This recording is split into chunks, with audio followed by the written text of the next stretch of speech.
or minority shares ewom.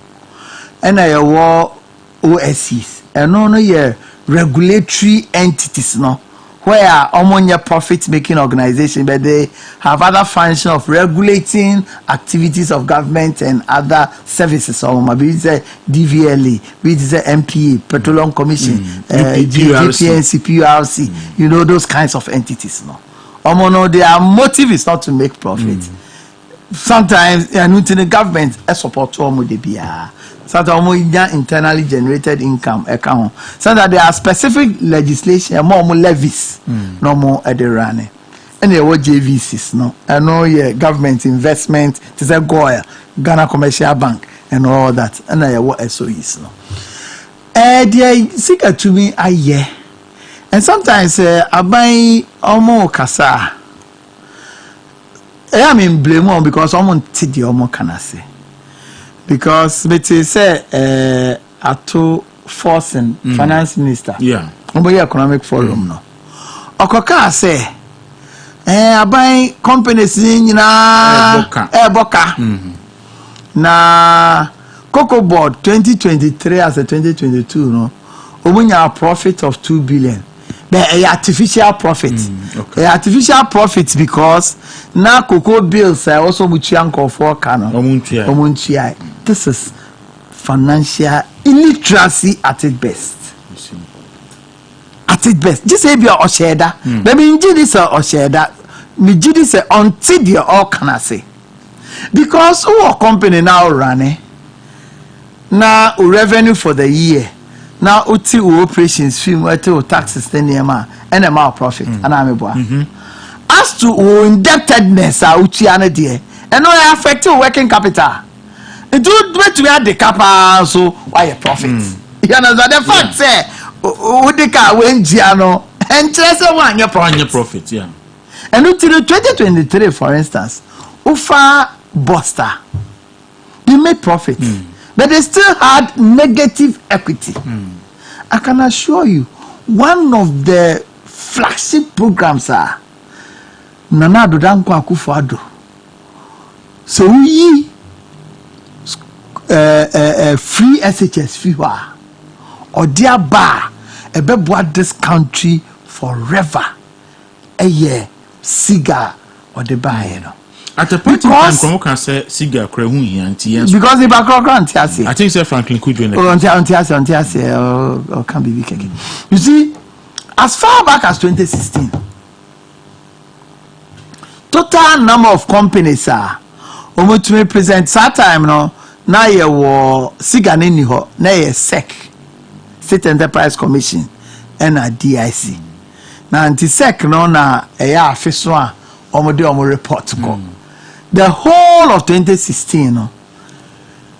Sa SOE, JVCs, ne OSCC, omoya 175.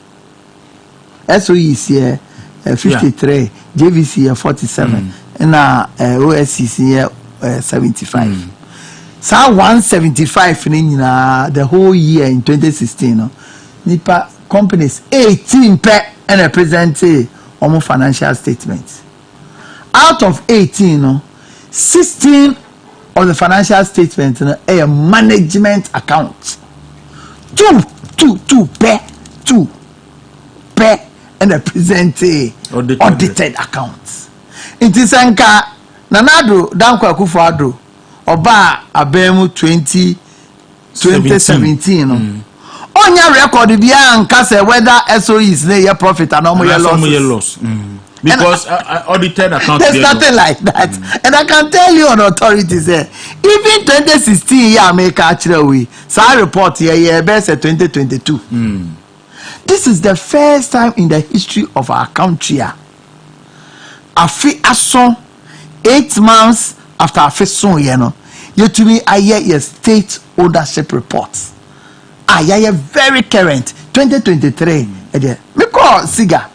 Now 2021 dear into me 2022 dear in turn I'm saying it cannot be possible. You know why it cannot be possible? Share amongst these 175 entities now almost asset base 300 billion okeka omo assets nyina boma over 300 billion. In fact, it forms about 40% of the entire asset of the country. So this is here national accounting. Do for national accounting now of the accounts of the part of the whole country. Over that of the ministries, over that of the MDAs now over SOE session. Siga entities no kwaya 40.7%. This is such an important entity. Now yenye report yenye she omonam na omoye we eno answer out of SOEs omoye 53 no 53 no in the year 2023 no 35 of them made profits. In the year 2023 no? Okay. 35 the last of them. account audited accounts are more. Oh yeah, no. After no year 2024 audited accounts, so you can't speak to that. But the last one year 2020, 35 out of 53, no. A year profit. A year profit. For someone to come and say, oh, all the entities are making losses, and you know we should sell them. And in fact, the list of publishing across Ghana publishing film, Boston film, TDC, State Housing, Fire Power. It was almost a loss-making organization. Consistently, almost profit. TDC, consistently, almost profit. Over Bui Power Authority, consistently, almost profit. Over Ghana Gas, consistently. So, Ghana Publishing, almost running a site that it's almost could be branches. And it is all because of the kind of performance contractor. Sigane omunya ensisi so omunya omu financial so omunya we dia ewomu a eno ye no kre ne se usha total losses no for all losses ne do so saying profit ayenya even though say 35 out of the SOEs ne year profit no, because usha the 10 biggest loss making entities now, and no for mobile say almost % of the losses, and those are the energy sector companies. Okay, no? I see. Apart from Ghana Water, but you must know so say, ufa ECG, if you have a loss of 3 billion Ghana cedis, it is very naive for anybody to just jump and say ECG are losses. ECG losses, and didn't know losses. You have a company, almost cost of running almost entity, some of them are foreign denominated costs. The problem of FX and this money in our and you almost so and determine prices are almost PURC for and determine. Sometimes no take cost and Ukraine in dollars. Which kind in dollars? And you know what on cities. So yeah, what's the sense Sikano? I go back to by the time I want to say Sikana follow. Nice Waboka. They can't be. And your mama should know. Say, Sonny, take or pay contracts not or sign, you know. Say generator no a produce electricity na and produce the bio and yes I'm produce say a produce now one foul uchiaka. Okay, so they make no nti nye dia offer ipe nti imagine say ECG afeso ye no offer half of the generators no produce here half na aka no PURC accept say it should be part of the computation of their cost and on that basis determining their consumers betia. It is aka ni nyina no eyedeka because on to be embe charge consumer. So nti wakoye take or pay way saka no ECG for Mechanism and I don't say ECG for no, so they are doing the most efficient work. Sometimes distribution losses of our country are too high as compared to other energy generating entities. Sometimes almost procurement processes. Sometimes even the structure and the governance system no cry and SOEs no. For instance, ebia to say Ghana Publishing any contracts to produce say printing way for another company. Say the competitor or your business man to say checkpoint in there quickly on my transfer my procurement on my say but Ghana Publishing this or the call friend is PPA. If you talk about that PPA the competitor no so there are a lot of problems and challenges I was say buying it in and no propaganda no. Do you think that propaganda and say be kwan atonton aban companies ni biem? Well, I don't want to believe that. But if you are more kind and Ishmael Yamson with the background, you know, made a statement say SOEs that are not making profit will be sold, must be sold. Who could turn SOE to say Ghana Water and making profit? Then they're making profit. Uba a friend is saying Zabzugu. Yes. Now ocean pipe every tamale. Now the corner koya substation. Cost of sour pipe in na more expenses more. Now the call no money sika on the bet your pipe in the car obedum pipe no. Debbie. It is a social cost now in care don't want to be in care. Ghana Water. Dear yeah they say in a lot of jurisdiction the omo yeah say. For instance, ECG. They did our ECG air cover from Accra to Sunyani. Na net ECG there e be Accra pe. Uba Kumasi almost warm there. Uba Takradi almost warm there. Because some provision there are social costs involved, no. We must pay for it. So I take or pay arrangement. We must connect it. We must correct it. It cannot be. Say the amount fano. Who pays for that cost? You understand? It was a tennis near share. Say, and no, you be anything. The other countries, somewhere, say, to say Accra ECG. I fear the swan, or the budget in the programs for the year. The quantity of kilowatts which we are producing in a year as supply. And those are monitor, do so come be our problem. On say, Mama, $1 billion. And I bet to me a supply, let's say 50,000 kilowatts in a year. $1 billion, tariffs are more than my no. You bet me just $600 million. Ebeka $400 million. Muntu tariff so there be a tosa amount for $100 see a toso na amount for $100. So $400 million. I will say a buy no. A piece at the ma Neko see $1 billion no. Na omodi ko yo mojuma nti afi so a wo de record ebeba abekire say through our operations ye to raise 600 said ye car say ye be ye no wo 400 ne be ka ho no nti no sa 1,000 or 50,000 kilowatts of electricity ye to be supply and no how to be determine the efficiency of the entity.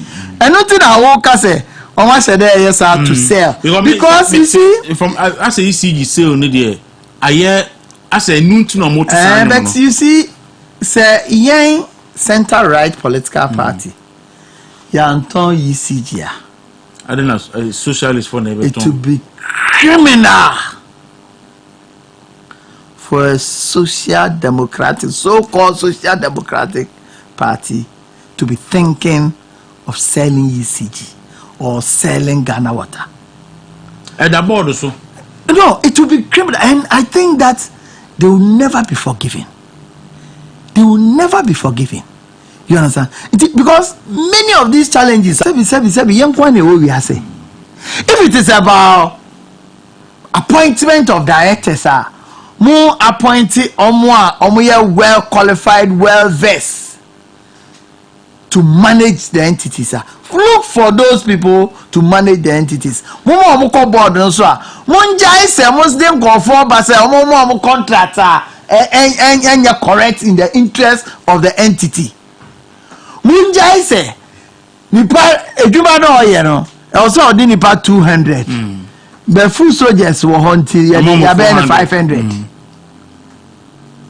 we dey sa ontimi so ebegu iti why sa ma na egu no asa dane ho say me toma because toma private person sa full soldiers na omuni qualification no omuni ave kofi sa board members are omuni background that is why they will be able to make there are some of the entities I will say omo mandate no yes sir mandate na check they say your GMPA Ghana National Petroleum Procurement Authority or your procurement man as check no na yes anema no even cocoa board I will say you break it down sir omo na top fertilizer omo na top Wellington boot torchlight then so I can look, a lot of the countries are producing cocoa. They've moved away from this 1960 thinking. There are a lot of studies. And we today honor your GCK or World Bank to do what we call a comprehensive study of about 16 of the entities of their mandates, their operations, the NEMA. Recommended. Yes, started contracts and a few of them there were challenges. The Mijidi say Abaya Abbey and the new Sika boy. Many not discuss it. Say Omobay. Some comprehensive study now. Ye G Musikano or some Bomodin. No, but dear, a hard drink a crowd say. Sika ne hono. A one entity. I will say Abaya the budgeter. Omona Omo Musika first. So that they will be well resourced. Not just that.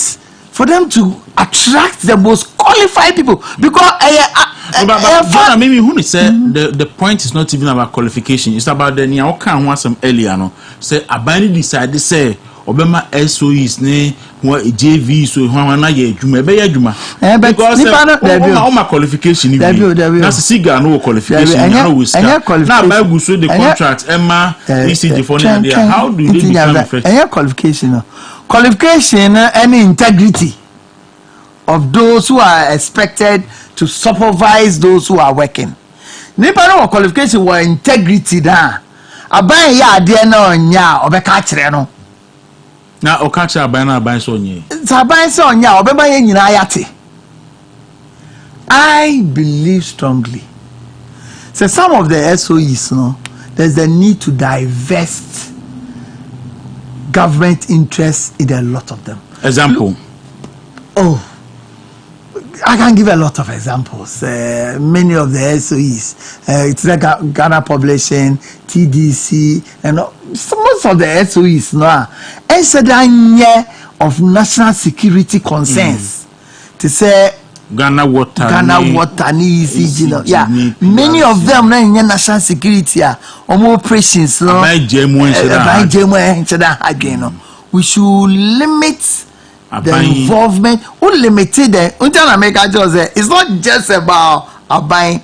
It's about changing the rules and the laws, such that Aban will not have that authority to be determining solely who becomes the managing director. Look, as we speak now, Aban Baye, there are some SOEs and even JVCs are buying assistant managing directors. No, the managing directors have a contract with the company. Say, also some Abraham term of office in Sunya. My honor, they've been severance pack. The unexpired term, and can also me do honor. My allowance so the my clothing allowance so the me abroad allowance so the me accommodation allowance so the me some of them we are paying them. What it means is that you're two managing directors now running because they are for now we so aji and some of them run into 20-30 million Ghana cedis. This is a car Uber SOEs no. Because of that reckless decisions. Look, I can use typical example. But see, we are all being lawless because the Supreme Court are not ruling on that. Me say, so, Supreme Court, you hear any part or dream partner are implementing Supreme Court rules. Because one, for instance, you buy go aboard. So now managing director or NDC for na appointed no. Now the contract no now cover say 2 years, 3 years. 2017, 2018, 2019. Our contract with the company say a permanent, I will say 15, 20 million man. Maybe you'll be say no, Saka way, yeah, my buying and boss Akano. Don't know. Don't know. And the term of office, ye answer your DOB. Ye replacing no crown, Yamananko. Because the weight of experience I went over the years, he was somebody. He was not just put there just NDC for no putting it there. Why ye Juba or company no, he even rose to an internal auditor of Goya. And say no empty no. Such a resource no. Yamananko. Even though I only a party member no. Yamananko. We made him board chairman of Go Energy. Go Energy the year baby at Sikani Fiba. We made him, and you can see when you go to meetings with him, you can see his in-depth analysis and experience. So, who years are changes? See, now man cover, hey, you be to know there, Yakobono, Yakoye wenu if you, Yakoye wenu if you are 2 years, 3 years, no. You come back to the same problems uja before 2016. All right. Your time as so etwem nti ye de be see say baby I would do ye no e ho so na party no so enim wo problem. And before the mobile mo hwe qualification we obetimi aye na mo NDC for no mo gusu tete ho. Na party for age ba mo de mo ba. O mo se mo de men ko bebe. Say this by on cousin for coffee. Yeah, before no see you. I'm so nice. I'm fine before. And I make there be try. And I make us into Ochina Obia me can't experience in Obia an experience baby obetu aye juba. The fact say we are MPP no say yenyo managing director of a company. If you are there no operations and I say senior officer depending on your qualification. And I'm saying say you buy here you see your pound go for other than years say if we didn't put our people also there, why are we complaining? Look at even just 1 year.